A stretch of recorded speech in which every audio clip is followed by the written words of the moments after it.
આધુનિક ભારતના નિર્માતા તરીકેનું મહાત્મા ગાંધીએ જેઓને બિરુદ આપ્યું હતું તેવા લોકમાન્ય તિલકના પુણ્યતિથિ નિમિત્તે પાલિકા દ્વારા લોકમાન્ય તિલકની પ્રતિમાને પુષ્પાંજલિ કરવામાં આવી હતી અર્પણ।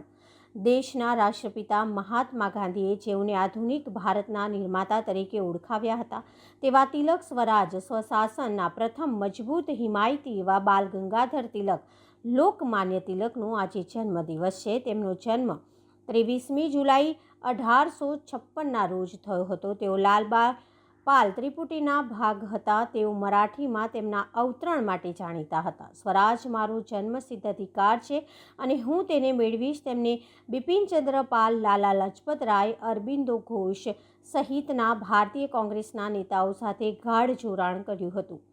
દેશની આઝાદી તથા આધુનિક ભારત નિર્માણ સાથે સમાજની એકતા માટે યોગદાન આપનાર લોકમાન્ય તિલકના જન્મદિવસ નિમિત્તે વડોદરા મહાનગરપાલિકા દ્વારા કોઠી પાસે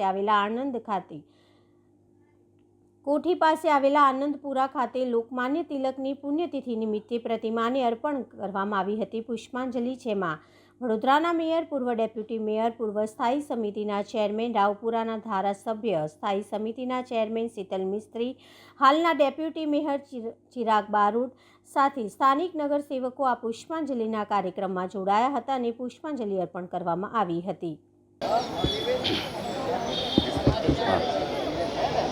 આઝાદીની લડાઈના પ્રણેતા લાલ, બાલ અને પાલના ત્રિપુટીમાંના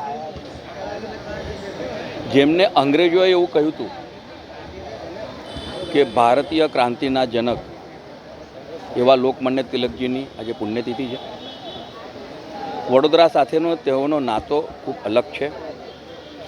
મહારાજા સયાજીરાવ ગાયકવાડજીને વિનંતી કરીને તેમને એશિયાની સૌથી પહેલી સહકારી બેંક વડોદરા શહેરમાં ચાલુ કરી હતી। અંગ્રેજોની સામે લડવા માટે, સમાજને એકત્ર કરવા માટે સાર્વજનિક ગણેશ ઉત્સવ અને સાર્વજનિક શિવજયંતિ ઉત્સવની જ્યારે શરૂઆત કરી ત્યારે મહારાષ્ટ્ર બહાર સૌ પ્રથમ વખત વડોદરા શહેરમાં મહારાજા સયાજીરાવ ગાયકવાડ સાહેબને કહીને તેમને સાર્વજનિક ગણેશ ઉત્સવની શરૂઆત કરી હતી। અને સર સયાજીરાવ ગાયકવાડની જે દૂરદૃષ્ટિ છે તેમને તેમના એક મુસ્લિમ પહેલવાન જુમ્મા દાદાને કહીને માનેકરાવના અખાડામાં પહેલીવાર સાર્વજનિક ગણેશ ઉત્સવની શરૂઆત થઈ। આજે 131 વર્ષથી એ પરંપરા વડોદરા શહેરમાં ચાલુ છે। તે જ પ્રમાણે મહર્ષિ અરવિંદો ઘોષને જેઓ સયાજીરાવ ગાયકવાડના અંગત સચિવ હતા, સહાયક હતા, મહારાજા સાહેબને કહીને દેશના માટે તેમને મુક્ત કર્યા અને આઝાદીની લડાઈમાં એક ખૂબ મોટા અને એક આધ્યાત્મિક એવા મહર્ષિ અરવિંદો ઘોષ બધાને મળ્યા। લોકમાન્ય તિલકજી એક એવું વ્યક્તિત્વ હતું જેઓ રાજકારણમાં હતા પરંતુ તેઓ એક શ્રેષ્ઠ પત્રકાર હતા। તેઓ એક ગણિતજ્ઞ હતા, એક ખગોળતજ્ઞ હતા અને દેશ દાજ તેમનામાં એટલી હતી કે જ્યારે મંડાલેના તુરુંગમાં તેમને મૂકવામાં આવ્યું ત્યારે ગીતા પરનું આજ દિન સુધીનું સૌથી સારું જેમને ટીકા લખેલી છે, ગીતા રસ છે જેને કહે, કર્મયોગ પર જેમને લખેલું છે, એના ઉપર હવે લોકો PhD કરે છે એવા એક વિદ્વાન પુરુષનું જેમનું વડોદરા સાથેનો એક નાતો છે તેને શ્રદ્ધાંજલિ આપવા માટે અમે બધા ઉપસ્થિત થયા હતા।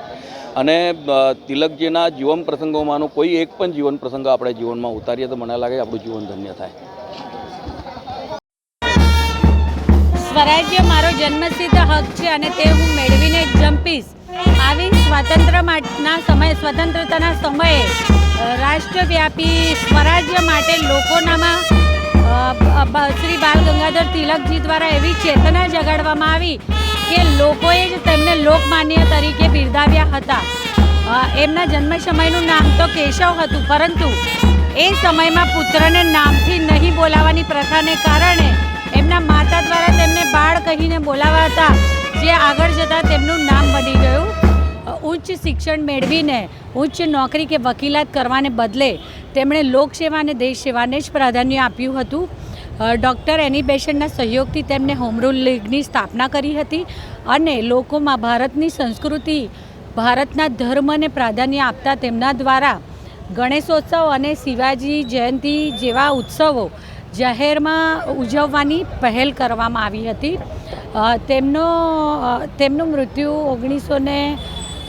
તેમનું મૃત્યુ મુંબઈમાં 1 ઓગસ્ટના રોજ થયું હતું।